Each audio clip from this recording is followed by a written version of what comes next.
రేవంత్ అన్న ఢిల్లీకి పోతే రేవంత్ అన్న ఏం చేస్తా ఉన్నాడు ఏం కథ అనేది మనం మాట్లాడుకునేటటువంటి కార్యక్రమం చేస్తే ఇగో 2 నెలల్లో 2 నెలలు ఢిల్లీలోనే 2 నెలల్లో సుమారు 2023 డిసెంబర్ 9వ తారీఖు కాంగ్రెస్ అధికారంలోకి వస్తే 2024, 25 రెండు కలిపితే దాదాపు 2 సంవత్సరాలు అనుకుందాం.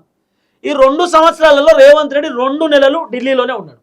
రేవంత్ రెడ్డి ఢిల్లీకి పోయినటువంటి ప్రతిసారి 2-3 రోజులు అటే మకాం వేస్తాడు, అటే ముచ్చట పెడతాడు, అటే డిస్కస్ చేస్తాడు. మరి అన్న ఢిల్లీకి ఎందుకు పోతాడో ఏమిటికి పోతాడో అర్థం కాదు.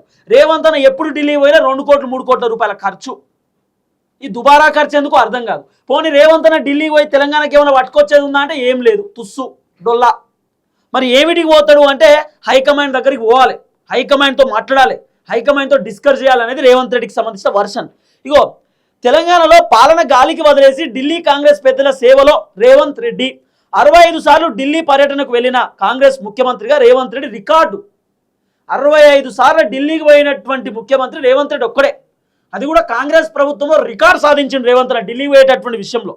ఇగో రాష్ట్రానికి నిధులు శూన్యం, రాకపోయినా ఆ రాష్ట్రానికి నిధులు శూన్యం, రాకపోను ఖర్చుకే రూపాయలు కోట్ల ప్రజాధనం దుబారా.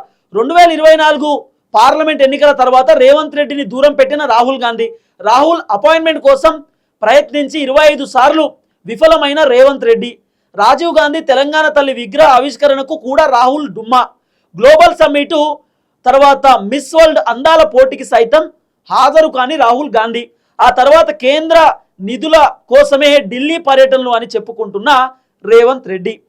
గడిచిన 3 బడ్జెట్లోనూ తెలంగాణకు హ్యాండ్ ఇచ్చిన కేంద్ర బీజేపీ ప్రభుత్వం. వాస్తవం కాదు ఇది. అన్నేమో అన్ని చేసినాం, వివరాలు చెప్పింది ఏం చేయలేదని చెప్పింది ఎవరు అని అన్న డైలాగులు కొడతాడు. అన్న ఢిల్లీ పోయి సాధించింది ఏంటంటే ఉత్తదే డొల్లా. అన్న ఎప్పుడు ఢిల్లీ పోయినా అపాయింట్మెంట్ లేదు. 65వ సార్లు రేవంత్ రెడ్డి ఢిల్లీ పోయిండు, అపాయింట్మెంట్ కోసం ఎదురు చూస్తున్నాడు. ఢిల్లీలో హైకమాండ్ అపాయింట్మెంట్ ఇచ్చేటటువంటి పరిస్థితి లేదు. చూద్దాం ఏం జరగబోతుందో. ఓవైపు అసెంబ్లీ, మరోవైపు రేవంత్ అన్న ఢిల్లీలో పర్యటన. ఏమిటి పర్యటన అనేది క్వశ్చన్ మార్క్. ఏమన్నా అంటే మంత్రివర్గ విస్తరణ కోసం.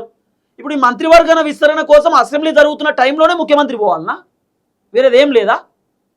రకరకాల చర్చలు అయితే వినబడుతున్నాయి. ఇంకొంతమంది కేరళ ఎన్నికల కోసం అంటారు, ఇంకొంతమంది తమిళనాడు ఎన్నికలు, ఇంకేదేదో మొత్తం రకరకాల చెప్తురు. రాహుల్ గాంధీ ఏదో అర్జెంట్ మీటింగ్ ఉందంటే పిలిచిండని, లేకపోతే ఖర్గే ఏదో రేవంత్ రెడ్డి ఎమర్జెన్సీ మాట్లాడేది ఉంటుంటే పిలిచిండని, రకరకాల వినబడుతున్న చర్చ.